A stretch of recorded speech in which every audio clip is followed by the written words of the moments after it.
there is nothing more energetically powerful than a woman. Like, there is nothing more powerful than a woman on this planet. We are portals from the universe to bring new souls into this experience. Like, there is nothing more powerful. So then when a woman is like, I'm going to change that narrative, I'm going to create what I want, it happens. Welcome to the Divine Hangout. I'm your host, Hillary Jubilee. It is my intention that when you listen to this podcast, you experience an increase in peace, abundance, and divine miracles in your life experience. If you love all things spirituality, wellness, healing, manifestation, and miracles, you are in the exact right place at the exact right time. Let's enter the portal together.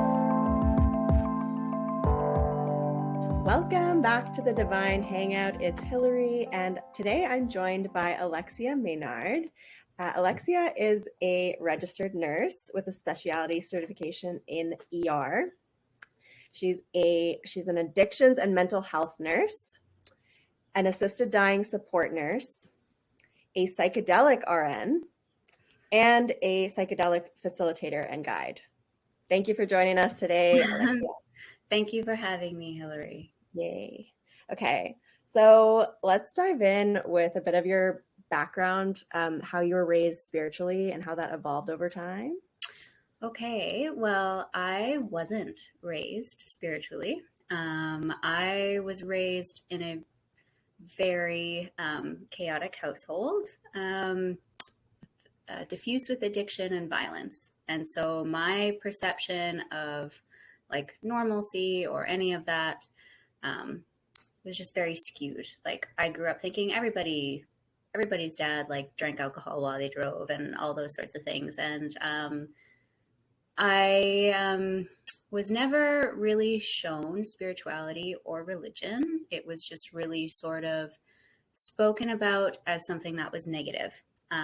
So growing up, I was very disconnected to any form of spirituality or religion in that sort of sense. I was always felt really connected to like the earth and the universe. And growing up, I always felt like I wanted to figure out what my purpose was. And, but it really didn't go into spirituality in my life until I was into my like late 20s.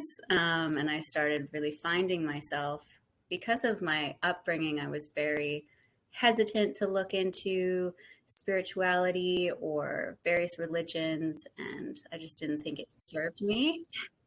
Okay, so you weren't raised spiritually. I was not raised spiritually at all, or in any sort of sense of religion. In a home with addictions and violence, and just it took me a very long time to find spirituality, and it took me a lot of different forms of attempting to heal to get to where I am right now. And what forms of attempting to heal? Like, you mean like coping mechanisms? Yeah, like really poor coping mechanisms, and also just a lot of numbing in my early adulthood, like in my 20s, like when I knew you personally. I was in a very bad place, but I always had a really good way of like pretending I was okay. I did various amounts of therapy. Some of it was very helpful, but it wasn't really until I started exploring psychedelics, was it until I kind of had like a spiritual sort of breakthrough and have had this huge catalytic moment into my healing. Okay.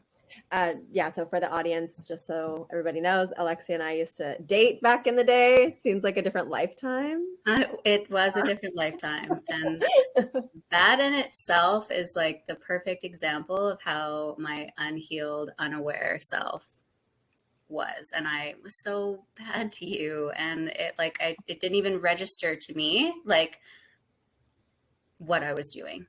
Neither of us were. Yeah, both of us were not in our healing era at that time. It says not preventing recording. Oh, okay. So we were both not in our healing era. No, but now we are. Now we are. and look at us thriving. Okay. All right. So can you explain your introduction to psychedelics? Like, how did you was it more of like a party setting that you first got into? Yeah, because I have always struggled with substances in the past, like using way too much all the time, mostly just to numb because I didn't really like what was on my insides, or the things that I had done to people, etc. And I stumbled across psilocybin and was just like, I'm going to use it as every other substance I ever had, just to like get fucked up and not, I didn't really think anything of it. It was just another substance that I could use to escape. And the first time I had it, I had this really beautiful experience in nature, and just a whole huge part of me felt like it had been opened. And then I went into the depths of darkness into my being and was like, wow, I'm seeing parts of myself that I know are there, but I've repressed so much. And I just started to get really interested in psychedelics, specifically psilocybin. And I had the reason I'm so into psychedelics is because it has helped me on my own personal healing journey. Like I mentioned, I had a chaotic childhood, and then I was a very destructive, not kind early adult. And I had been in some pretty bad relationships. The relationship I was with my ex-girlfriend was horrible. And I lost myself completely when I was with her. And I went into the worst mental health crisis of my life. And I had been hospitalized many times, and I had a lot of self-harming behaviors and all of these sorts of things because I was just in such a bad place. And I was on all of these different medications. At one time, I was on 10 different psychiatric medications, and I still wasn't good. And I never was able to really get over that and through that. And over time, I titrated off different medications, was put on other ones. But I still wasn't fully happy all the time. And my life was getting much better and whatnot, but I wasn't dealing with like what was causing my hurt. I was just masking symptoms with the pharmaceuticals.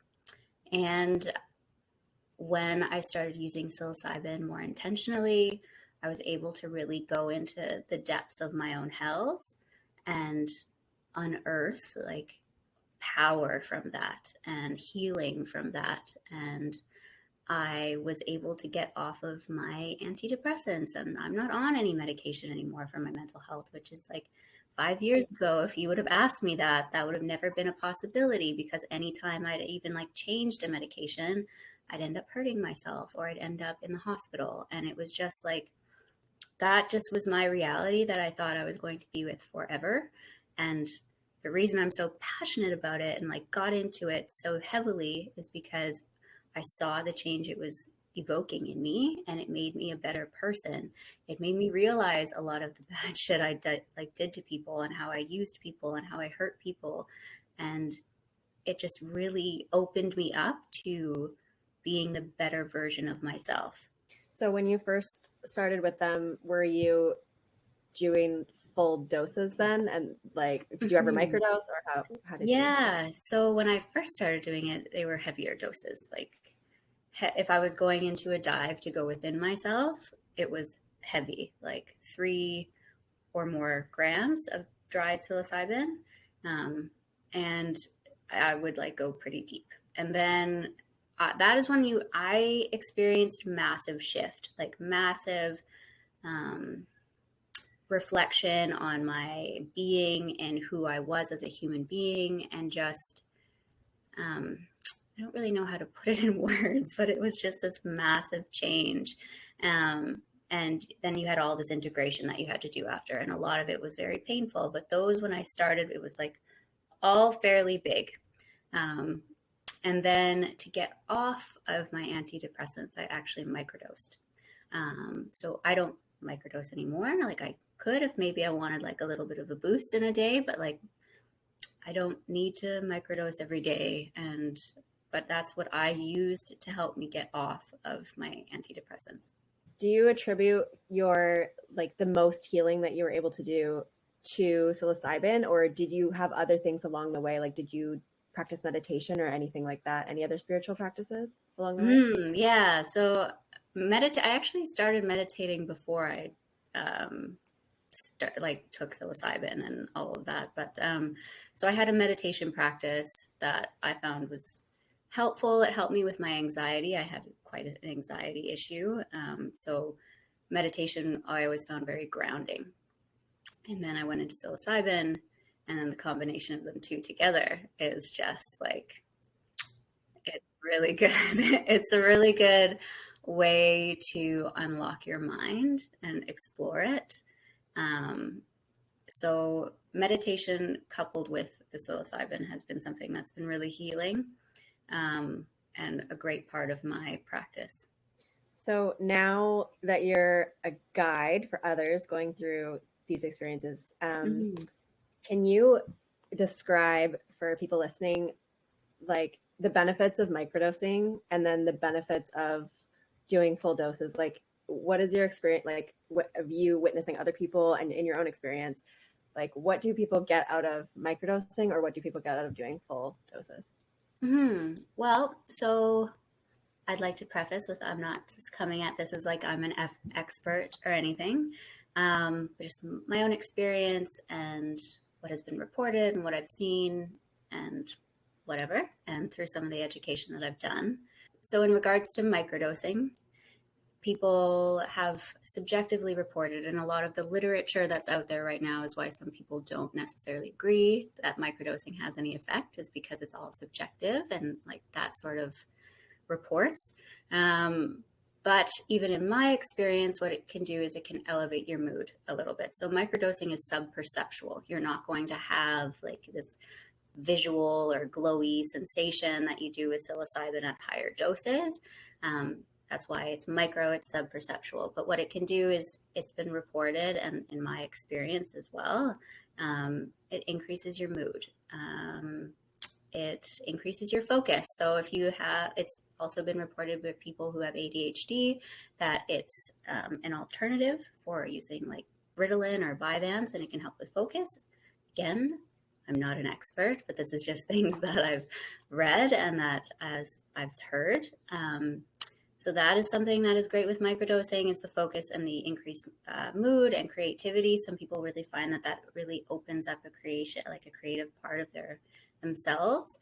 And I know for me, it was mostly mood and some focus as well. And I do have to say that it really depends on the blend that you're getting it from, like, and what is in the capsule that you're getting, where you're getting it from. That makes a huge difference in the experience you're going to have, even with a microdose. And then there are some products that I really like to use that for psilocybin that are like not a full dose, but they're not really a macrodose. They're say like 300 milligrams, but you can use them for pleasure and connecting with your partner. So that's something that microdosing can give you, because it's still sub-perceptual. The high-ish doses, like 300 milligrams, is something that is out of the microdose range, because microdose is around 50 to 200 milligrams. But something around 300, maybe you are getting a little bit of a glowy effect. What I really like is, because I don't drink alcohol anymore, that's something really nice in a social setting that you could also use. So there are lots of different benefits of psilocybin in a lower dose capacity. And then with a macro dose, like a huge dose, you're going to experience intense ego dissolution. Like who you are just dissolves from your core. And then you can feel this connectedness with not only yourself, but like the whole entire world and the universe, and that you're just no longer this human being, you're just this energetic being. And that's just really cool. And what you can expect also is some pretty hard stuff in a massive dose. You can go into a pretty deep, dark place, but usually psilocybin will show you what you need, not what you want. That's what I tell anyone that I'm guiding. And it's really important to have a specific intention if you're going in for a deep dive to do, if your deep dive is to go do inner work or some healing, having an intention to kind of guide you through that is really important. So, and then when you're guiding people, is that like a one-time thing, or is this like they do a few over a period of time? Well, right now I work with a private company, and in that company I work, if we're using ketamine, I work as an RN/guide because they need specific sorts of monitoring. And then if we're using psilocybin, which is all Health Canada approved, then then I'm guiding with them, and we usually do a couple of sessions, which I think, doing 2 sessions of a heavy dose of psilocybin can really evoke some change. But again, integration is so important after, like, coming up with what came up, journaling about it, doing meditation, reading on what came up, figuring out how to heal yourself, continuing going to therapy, all those sorts of things. But yeah, when I'm guiding, I'm usually with them for a couple of sessions. And when people are coming to these, to those types of like sessions, are they referred from somewhere? Like, how does this work? It's a full legit sort of thing. Don't know how much I can legally talk about talk about it, but it's fully like people are referred, and then there's a medical process that happens, and there's a team of individuals that work with the human that has come in. And as a guide, I sit with them and I make sure that they feel safe, and that I just ensure that before the session starts, they get into their body. We do some meditation. I do like a light breathing practice with them, review some intentions, that sort of thing. Cool. Yeah. That sounds really cool. Yeah, it's like a dream come true to be working with the medicine that I feel has changed my life. I have little mushroom tattoos on my body. Yeah, it's just been probably the biggest thing in my life that I've been proud of, is being able to heal from what I've experienced and then be able to help others heal themselves. Because I'm not healing and the medicine isn't healing them. It's just unlocking their inner healer. Yes, I love that. Okay. Anything else you want to touch on about psychedelics before we move to the next topic? I feel like they might bridge into a couple of things that we're going to talk about. Yeah. But psychedelics with a partner I highly recommend exploring expanded states of consciousness with your loved one. It, like psilocybin, like for example, my partner and I, we have a psilocybin and cacao ceremony where we brew this little witch's brew. It has cacao and coconut milk and cayenne and cinnamon and psilocybin, and it's brewed with intention. Like we take turns making it. We set up the space. Again, we reiterate what our intention is. Maybe it's just to surrender to each other or to see each other fully. And then you have it, and it is a deeper dive. It's like 3 grams or higher, but the connection that you have with that human being will just, I can't even explain how remarkable that experience will be. And I think everyone who can physically handle a psilocybin experience, do that with their partner. It sounds beautiful and divine. It is divine. And self-pleasuring with psilocybin is just like... We're going to touch on that after. Yeah, you just said, is there anything else that you said about psychedelics? I'm like, well, I'm sure we're going to bridge these, but I had to just put it out there. Okay, let's move into conscious relationships then. Okay. So, in your opinion, what is a conscious relationship? In my opinion, a conscious relationship is when 2 human beings show up and they intentionally choose each other. They have a purpose with one another. They state their boundaries with each other. They discuss what are they called? The non-negotiables. Like, you discuss all of those things. You discuss all of that, and you have equally, you're there because you want that relationship. It's conscious. You're making that decision. You are connected and committed to each other. And that is a conscious relationship, because every day you choose that person. You're there because you're choosing there, not because we've been together for a long time, because we live together or whatever. It's, I am here because I am choosing to be here. And then that comes with all of this other stuff that needs to happen. So how did you become aware that that was a choice? Like, where did you, like, do you remember where you first heard about conscious relationships and like a decision that you wanted that instead of, unconscious partnership? I think I had heard about it in the past, maybe in the last year, but I wasn't, had to be longer than that. I'm almost with my partner for a year, like maybe 2 years ago, but I was not in any form of like serious dating, and the people I was dating, I never had conversations like that. Like, I couldn't talk about my boundaries or my needs or any of those sorts of things. So it wasn't until I was in my current relationship was I aware that you could be conscious within a relationship and not just within it and sort of existing with it. And it wasn't until him and I almost crumbled apart, or we did we both realize that to make a relationship work, it needs to be conscious.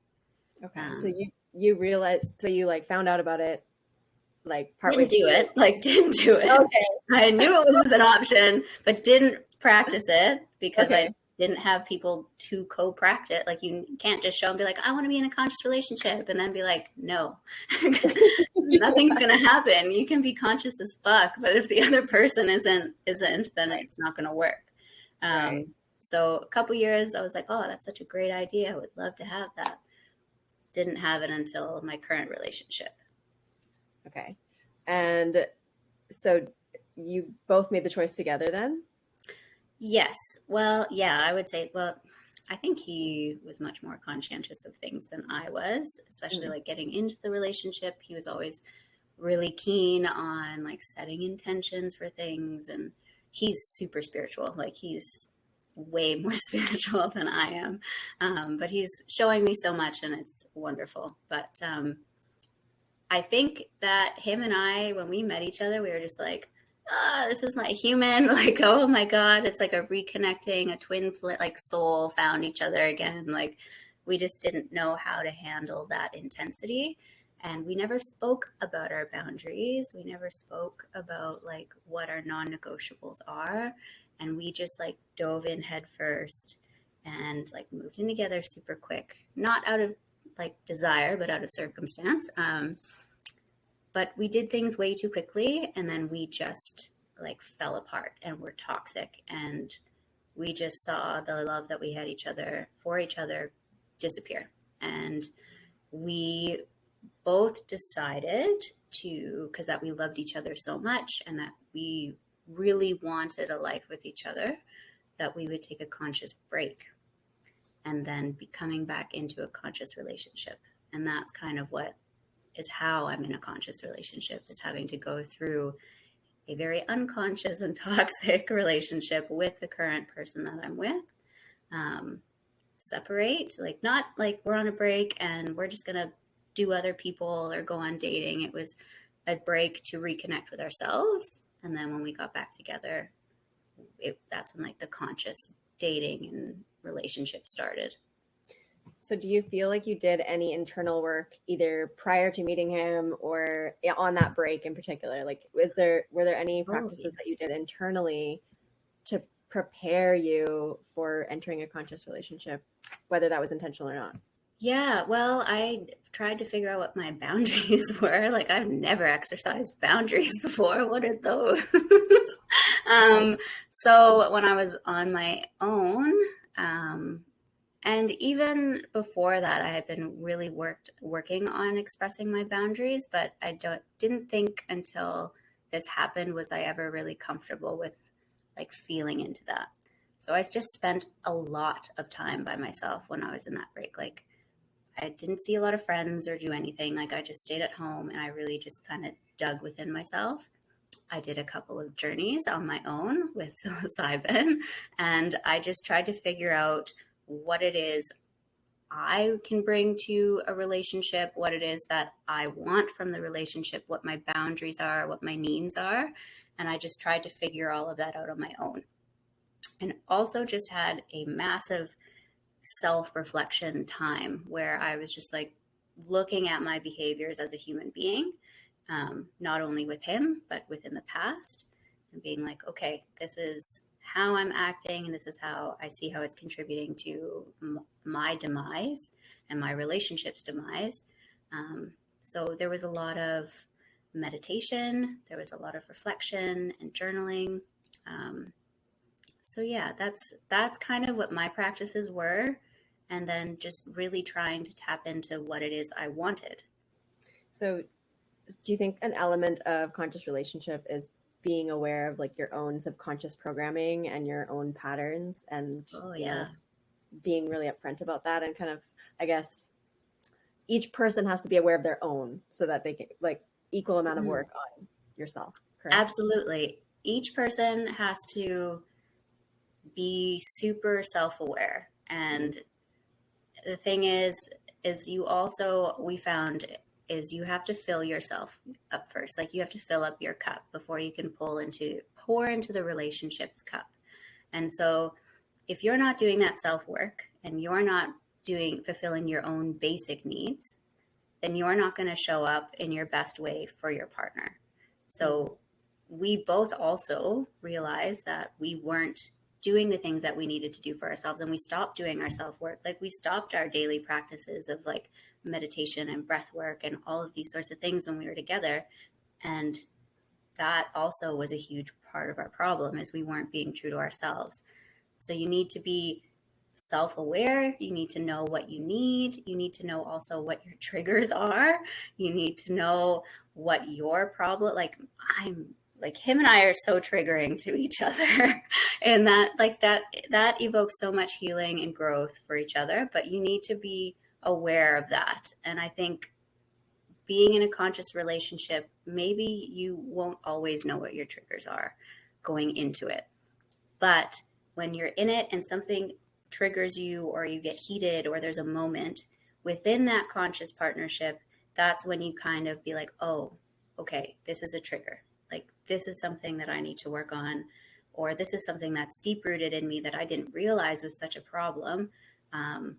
I'm just projecting onto you right now. Like this isn't really a you problem. This is a me problem. And that's what I find a conscious partnership is also, is it gives you so much growth and so much insight. But both people have to be on board, both people have to be like, these are my traumas, these are my triggers, these are my strengths, these are things that I can contribute, these are things that I want to learn, and then also be open to receiving all this new information about yourself, because there's a lot and it can be hard sometimes to be like, oh, I'm the problem, or I'm just projecting my own fears and insecurities from a past relationship or a childhood thing or whatever onto you. But you have to be super self-aware.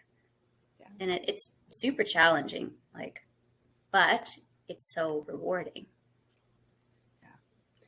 Yeah. So as part of a conscious relationship, in your experience, do you set time aside for certain practices, or what do you do? Yeah, so we do check-ins with each other. I'd say every month we have a check-in that's like, what's going well in our relationship right now? Is there anything that I've done that's not been great? Is there things that I could improve upon? And we just kind of have that back and forth dynamic. When him and I started getting back together, we had them more frequent because things were a little rocky, and we just wanted to make sure things were going well. But we schedule in time to check in to see how we're doing with the relationship. We schedule time to have quality time, because you can spend a lot of time with someone, but if it's not actual quality time, you're just there and existing next to each other. That's not going at your to, phone.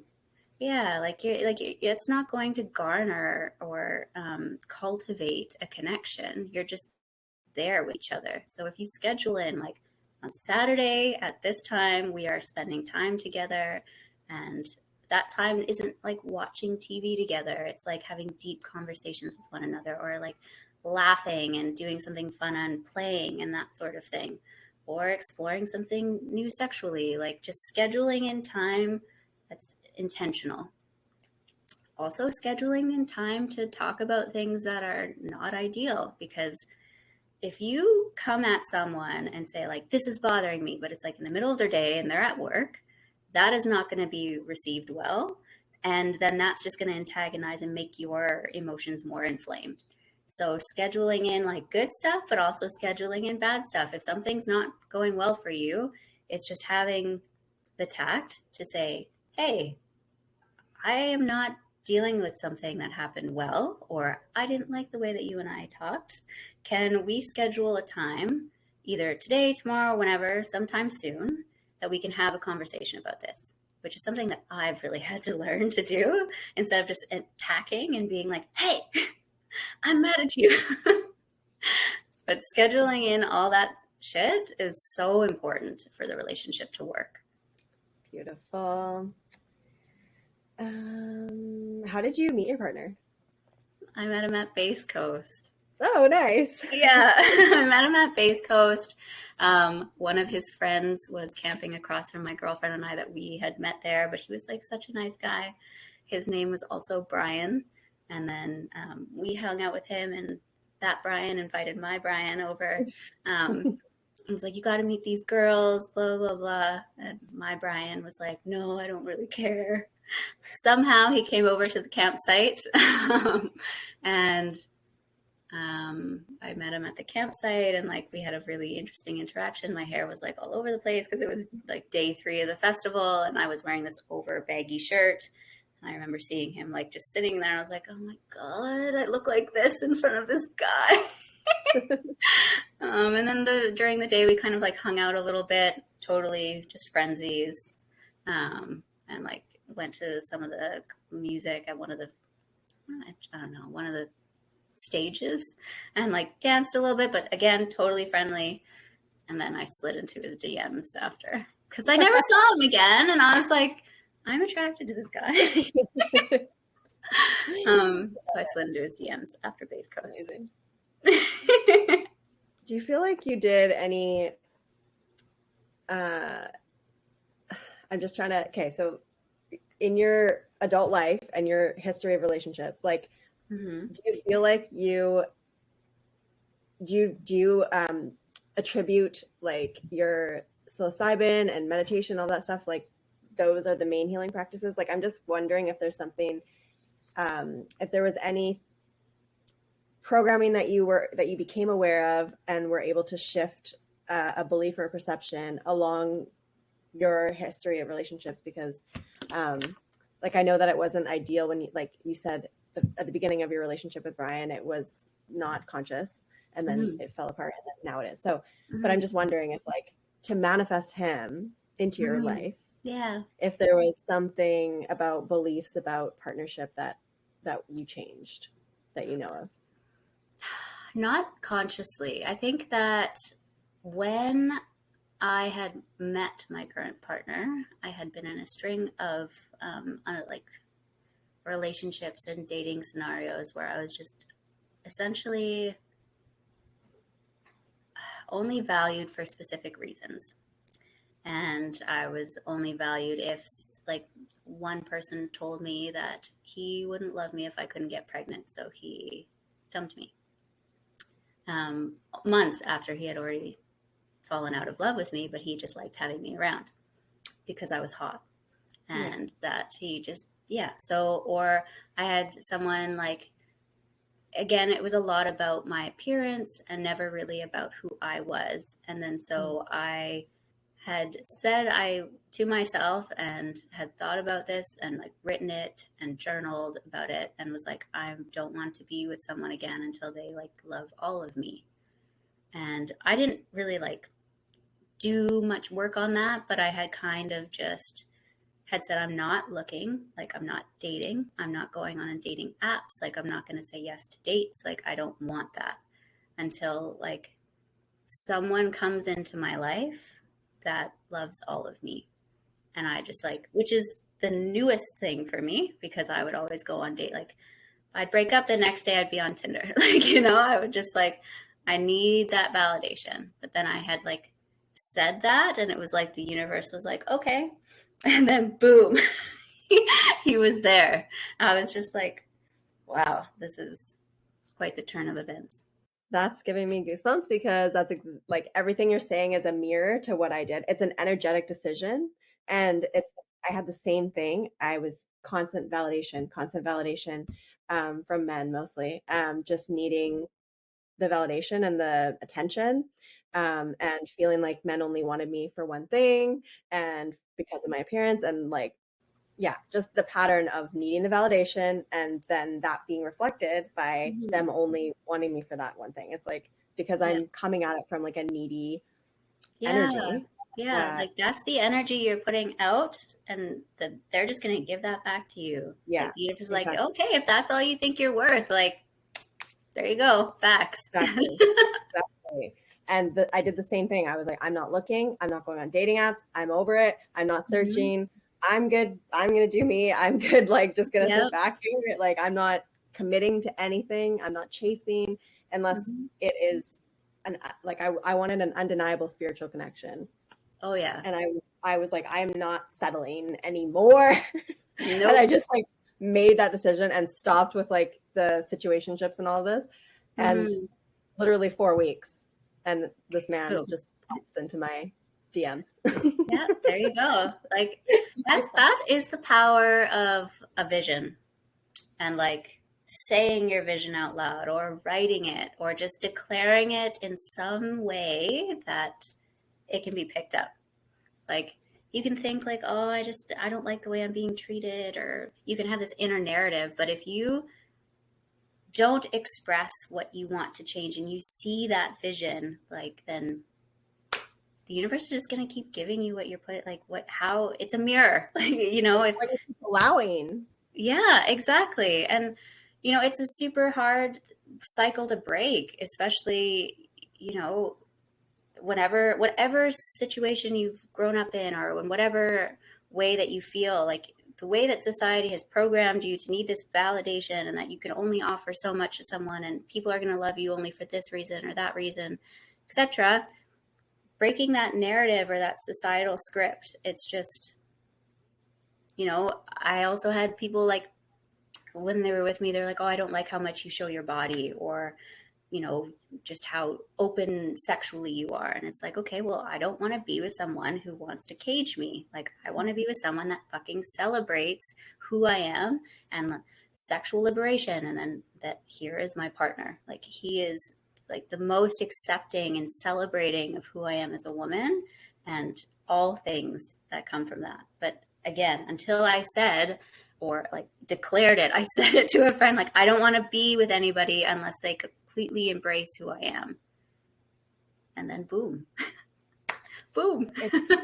It's so crazy because so many people like are just not aware of what's possible. And we just settle for breadcrumbs and like BS. And we believe that narrative and that story in our head of like what we're worthy of, or no one will love me because of X, Y, and Z. And it's all a story and it's all made up. It's all made up. It's all made up. You could just choose a different story and then it could be reflected back instead. We have the power to change that story, like the power of a vision. Ugh, like there is nothing more powerful than writing out your vision. And especially I think for women, like there is nothing more energetically powerful than a woman. Like there is nothing more powerful than a woman on this planet. We are portals from the universe to bring new souls into this experience. Like there is nothing more powerful. So then when a woman is like, I'm going to change that narrative, I'm going to create what I want, it happens because they have that. But you have to believe that you can do that. You know, I didn't think that I could manifest what I wanted, and I did it like that. Like in December, I wrote that I wanted to be a psychedelic facilitator by the end of 2023. I was writing in hindsight like I had already achieved it. And this was December 29th. And I wrote that I was a psychedelic facilitator with an established company. I wrote that my partner and I were in the best place we had ever been, because at that time, him and I were horrible. And I had said that I was healthy and happy. And, you know, at that time in my life, things were not good. But I wrote with it, with like a pure vision. I wrote it as if it already happened and how good it felt to be in that position. And I became a psychedelic facilitator at the end of January, like that. Like it, and I didn't actively necessarily go out and just like bang on everybody's door. You just have to know the what, not the how. And if you can make that what like so vivid in your mind, then it will come true. And I know it sounds like it won't, but it's so true. I know. It's so true. People just need to know. When you were doing the journaling or the scripting as if it were already happening or it already happened in the past tense, when you're writing it, in the act of writing it, are you bringing up feelings as you're writing it? Oh yeah. You're like feeling into what it would feel like to have achieved that. Like, what does it feel like to be an established psychedelic healer? What does that feel like? How do you feel in your body? What does that evoke in you? And you vividly imagine that and write it out. Science and spirituality are so like, they're so like this. People think that they're like this, but they're really, really combined. And your brain cannot tell the difference between something that has been vividly imagined and that you're emotionally feeling from something that is real in your current experience. So if you can create that and really vividly imagine it and put all of that out there, then you have the ability to potentiate whatever you want. I also think that the feeling, okay, there's this guy that I study, I don't know if you've heard of him, Neville Goddard. You heard of him? He talks about manifestation, spirituality, and his number one thing is feeling is the secret. And I really think that obviously we can't necessarily control the time or the how, but I think the more intense the feeling, I feel like that speeds up time. Absolutely. And that is why you should self-pleasure to your manifestations. Like, that is really good. Like, that is why. That. You want to get into that? Yeah, let's do that. Okay. So how did you learn about that? How did you learn about, what do you call it? Sex magic? Yeah, I learned it from my partner because he's like an erotic embodiment coach. Like, he does a lot of sexual work with men, mostly men. He has done with some women to like just reconnect to their sexual energy in a safe way. And he brought it up that we should be doing some sex magic and like whatever. And I had no idea what he was talking about. And then I was like, I don't really know. And then also having just a self-pleasure practice that isn't rooted in like pornography or that sort of thing. That is a huge change too, that people need to kind of see. Like, self-pleasuring can be beautiful. And of course, using whatever sort of medium you're using is fine. But you have to kind of see what that brings into your life. So when him and I weren't together, like, or not together, but we were on our conscious break, I looked into it a little bit more. But what I really wanted to tap into was like a self-pleasure sex magic. And again, I'm like not an expert on it, and it's just something that I've found. But when you are in your highest state of pleasure is like when you can shoot out the most energy into the universe. So if you are thinking like, I'm an amazing human being, like that is going to be shot out into the universe, and you can manifest with sex with your partner, but also with yourself. And so again, it's a great thing to explore with a partner, but you don't have to have a partner to have like to create sex magic. And that is my current pleasure practice. But I've kind of taken it to like not just manifestation, but self pleasure to like myself and like my power as a woman and like my capabilities. And that has just made my my confidence is through the roof. Like I'm showing up and I'm like doing amazing things with my job and with my friends and with my family and in my relationship because I'm pleasuring to my full capacity of who I am as a woman, like into my beauty and all of these things. And if you don't feel like you're beautiful, just try and feel what it would feel like to find parts of you that are beautiful and pleasure into that. And that's just going to augment your inner beauty that's going to glow to everyone else. So that, manifestation with pleasuring, but also just pleasuring to your power as a woman is just like up there. The feeling of being in your own power, or like, are there thoughts or like how does that? Yep, you can. It could be anything. For example, sometimes if I'm coming to orgasm, I will like say as a mantra, like, I am powerful. I am powerful. Like, I am a strong, beautiful woman, like things like that. And then when you have that orgasm, that is sent out. And then that will be reflected back to you like in various ways throughout your life. Like you can have offers with employment or whatever. You could have new increased financial stability. You can pleasure to like, I want financial abundance. Just like hold that vision in your mind and just see what that it's about feeling and seeing it and all of that sort of stuff. Milo just showing up in the most inappropriate time.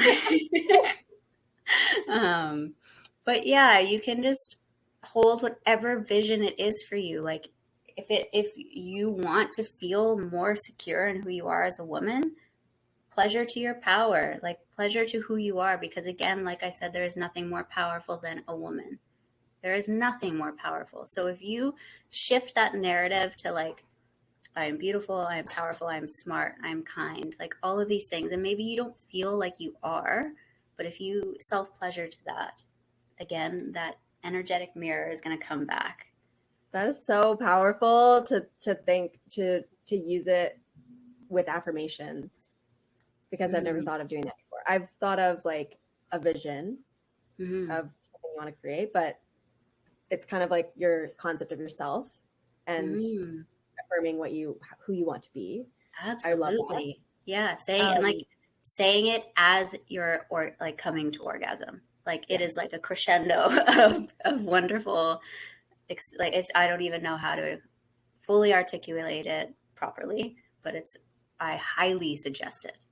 Yeah. And it can be kind of awkward at first to like get yourself to a place of orgasm when you're like, I'm attractive, or I want to obtain this, that, and the other thing. So it can be a little rickety at first, but that it's great. And then, for example, if you're self-pleasuring to your power as a woman, what that can translate in your relationship with your partner is like you're way more confident in bed, or like the connection is just like insane. I find that once I've started having my own self-pleasure, like power practice, then the sex that I have with my partner is just connected at an energetic level. It doesn't even feel like sex anymore. It feels like something I've never experienced. Have you ever read Think and Grow Rich by Napoleon Hill? I have not. Okay, so he has a chapter in there about sex energy transmutation, and it's written so long ago, and I'm pretty sure it was edited to like fit the times because they couldn't even talk about that kind of stuff. So it's very vague, the chapter. Anyway, it's always really intrigued me, and it's like he talks about channeling your sexual energy into business and into financial success, but he doesn't go into detail like whatsoever. So it kind of like it's your creative energy, but like yeah, I don't know, like it how it because for men when they're trying to like channel that energy, they would not make themselves, they wouldn't would do not that. ejaculate. Yeah, right. Yeah. So but it's different for women. Oh, well, you want to cycle the energy between like back and forth. So it's almost like Women? a tantric state. The way What do you mean? like you cycle that energy from you to your partner back and forth. Oh, okay, so you're talking about in when two people are doing it. I'm talking about like on their own. Because like how would a man practice that then? Like, oh, not to orgasm? Yeah, because like so in this book they talk about channeling that energy instead of just wasting it on masturbation. I think it's mostly for men. Yes. So that's like a breathwork type of thing. So kind of. Yes. No, well, it's like kind of like a breathwork thing. My partner practices it and teaches men how to do it and like keep their energy. But it has something to do with like tightening. Yeah. They're down there. I practice this type of meditation. Have you heard of Dr. Joe Dispenza? Yeah. Yeah. So his meditations at the beginning, they have some breath work and you tighten all of the muscles there and you pull the energy up. He talks about like pulling the energy up the base of your spine, up your head and out the top of your head. So I guess that's a similar thing. Like it's the energy there. So what I'm getting at is like it's very, that topic always fascinated me, but I just feel like there's not a lot of resources of how to actually practice transmuting that energy. And I feel like you described it. Like, I just feel like it's like saying the affirmations or having a vision at that point. That's all of the energy that you're transmuting, and you're using that energy in a creative way to, like you said, shoot it out into the universe to create what you want.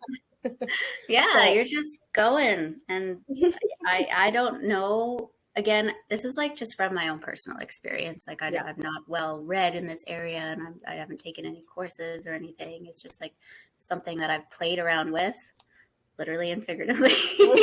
And this is just my experience with it. And it is, I highly recommend people doing it.